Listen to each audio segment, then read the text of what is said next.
जरा सोचिए एक पल के लिए कि हमारा मोबाइल कहीं मिस हो जाता है, कहीं मिसप्लेस हो जाता है, छूट जाता है। कितनी घबराहट होती है। घबराहट इस बात की नहीं होती है कि वो कितना वैल्यूएबल मोबाइल है। घबराहट इस बात की होती है कि उसमें जो फोटोग्राफ हैं, हमारे डेटा हैं, हमारे हमारे एक्सेस हैं, हमारा ईमेल एक्सेस है, हमारा फेसबुक एक्सेस है, हमारा व्हाट्सएप है, हमारे लोगों के जो कॉन्टैक्ट डिटेल्स हैं, वो सब हमसे मिस हो जाता है। और इसका यूज बड़े आसानी से जिसके पास भी है वो कर सकता है और अपने लिए यूज कर सकता है, अपने फायदे के लिए यूज कर सकता है। हमारा बड़ा नुकसान हो जाता है।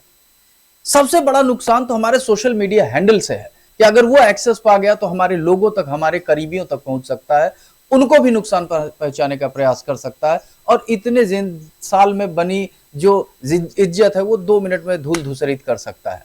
इसलिए परेशानी होती, घबराहट, बेचैनी होती। अब सोचिए कि भारत में हर घंटे लगभग 70 मोबाइल चोरी होते हैं, मतलब कि हर महीने लगभग 50,000 मोबाइल चोरी होते हैं। कितनी बड़ी समस्या। आप ये सोचिए, जो भूल जाना है, जो मिस हो गया वो तो बात ही अलग है, मैं चोरी की बात बोल रहा हूं। यहां तक कि हमारा डेटा एक्सेस करने के लिए लाखों ऐप है जो हमेशा प्रयास करते रहते हैं। अब इसी से अंदाजा लगाइए कि हर साल तकरीबन कुछ नहीं तो 24,000 से ज्यादा हर हफ्ते ऐप्स ब्लॉक किए जाते हैं, क्योंकि वो हमारा डेटा एक्सेस करने की कोशिश कर रहे होते हैं, हमारा मोबाइल हैक करने की कोशिश कर रहे होते हैं।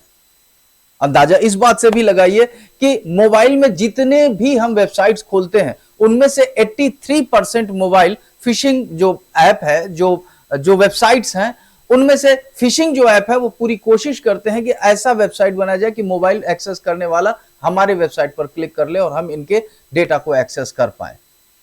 तो ये कितनी घबराने वाली बात है। तो आज अगर मोबाइल को लेकर आप चिंतित हो रहे हैं तो बिल्कुल होइए, आपको होने की जरूरत है, आपको अलर्ट रहने की जरूरत है, क्योंकि हमारा डेटा मोबाइल से कंप्लीटली कनेक्ट है। हमारा आधार कार्ड कनेक्ट है, हमारा बैंक आईडी, पासपोर्ट और सब कुछ उसी से कनेक्ट है। यहां तक कि अगर हम मोबाइल खो जाए या नंबर मिसप्लेस हो जाए, नहीं मिले, तो हम ये सारे जगहों पर हम एक्सेस कर ही नहीं सकते हैं। हमारे आधार कार्ड अपडेट कराना हमारे मोबाइल नंबर पे आएगा, तो कोई भी होगा बड़े आराम से एक्सेस कर सकता है।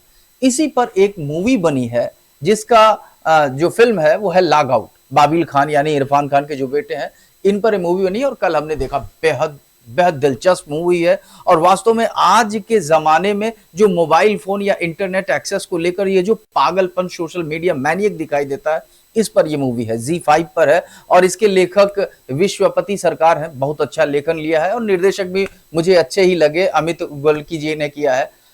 आपको ये मूवी देखनी चाहिए। वो दिखाता है कि किस तरीके से हम जो मोबाइल एक्सेस करके सोशल मीडिया एक्सेस कर रहे हैं, तुरंत हम अकाउंट बना लेते हैं, तुरंत ऐप इंस्टॉल कर लेते हैं। खास तौर पे अपना मोबाइल, जब बच्चे परेशान कर रहे हो तो इनको मोबाइल दे देते हैं, भैया लो थोड़ा खेल लो। वो मोबाइल से क्या करता है कि कोई गेमिंग ऐप डाउनलोड कर लेता, कुछ कर लेता और उससे हम बड़े आराम से एक्सेस दे देते हैं। और किस तरह की परेशानियां खड़ी हो सकती हैं, ये मूवी इसके बारे में है। अब भारत का अंदाजा लगाएं कि भारत में 2024 का डेटा है कि भारत में जो साइबर क्राइम है वो 261% ज्यादा हो गया है।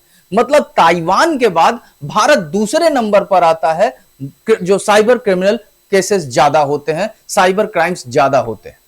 अब इसी से अंदाजा लगाइए कि हर हफ्ते भारत में 3,000 साइबर क्राइम के केसेस दर्ज होते हैं। उनकी तो बात छोड़ दिए जिन्होंने कोई FIR या कोई कंप्लेन की ही नहीं, एप्लीकेशन दिया ही नहीं। तो हमें सोचिए कि मोबाइल को लेकर कितना अलर्ट रहने की जरूरत है। अब मैं खुद अपने इस चैनल पर और अपने इस पोर्टल पर IQ फंडा पर हम ऐसा ही एक मुहिम चला रहे हैं जिसमें हम आपको मोबाइल और साइबर सिक्योरिटी से रिलेटेड सारी जानकारियां देते रहेंगे। हमारे साथ बने रहिए, मिलते हैं अगले वीडियो में। तब तक अपना ध्यान रखिए। नमस्कार।